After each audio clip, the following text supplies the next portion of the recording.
nor deny the information about the parties.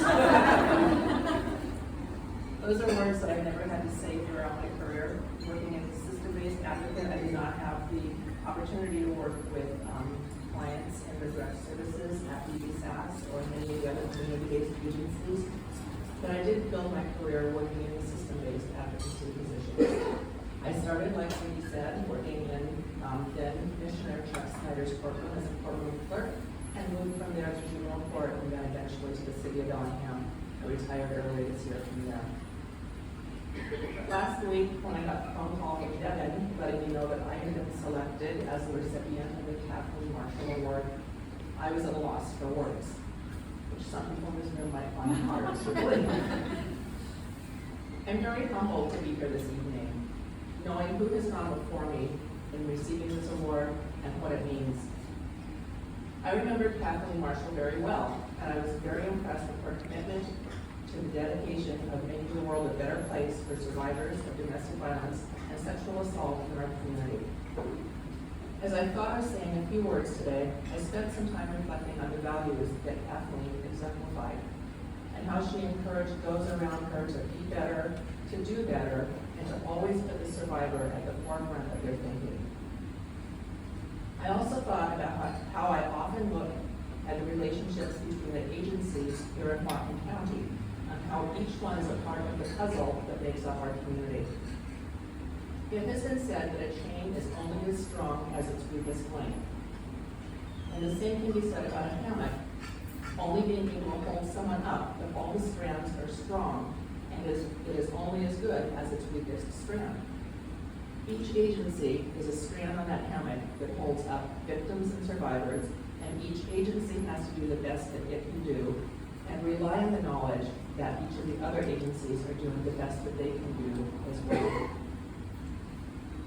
Over the years, when I attended conferences with other agencies or other prosecutors' offices, I was often shocked at how many communities have an us versus them attitude when it comes to system-based agencies and community-based agencies.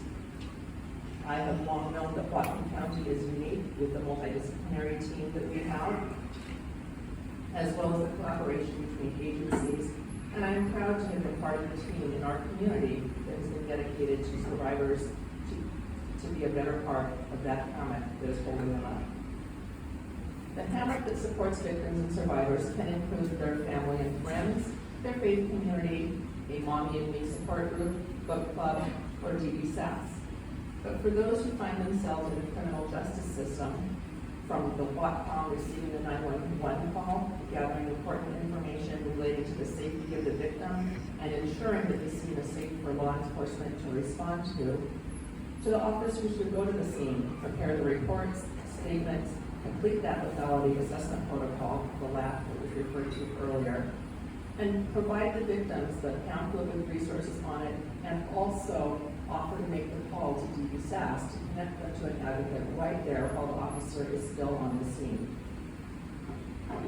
From this information, system-based advocates such as myself would be able to assist victims through the court process the next day or after the following weekend without having to ask the victim to again tell someone what happened, which often led victims to wondering, wasn't anybody listening, wasn't anybody writing this down, and basically just re-victimizing them by having them have to tell what happened to them all over again.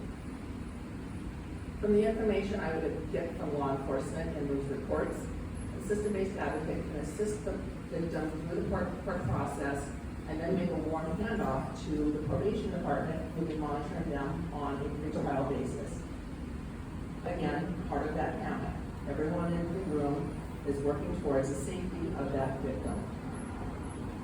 Victims who ended up in the hospital for a sane exam, whether it was sexual assault or for strangulation, often would have advocates from DBSAS there well. Referrals are also made to other various agencies in the community as appropriate, such as Lummi Victims of Crime or CASAS up at Western Washington University, as well as cases that are referred to either CPS or Adult Protective Services, or get involved with bridge and call-ins, or find that they are on the high-risk team.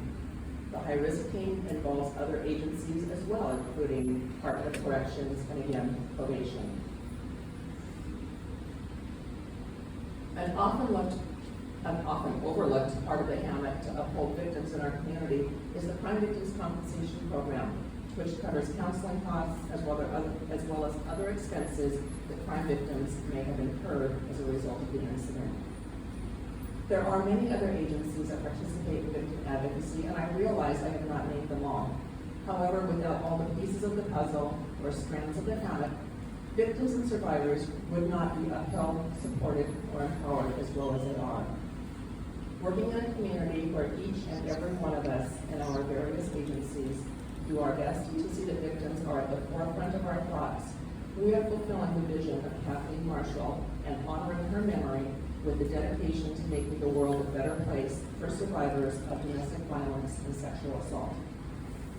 I appreciate everyone who has helped me throughout my career. Many of you are here today. Everyone who has stood by me as I supported victims and survivors and who has been part of this community team with me.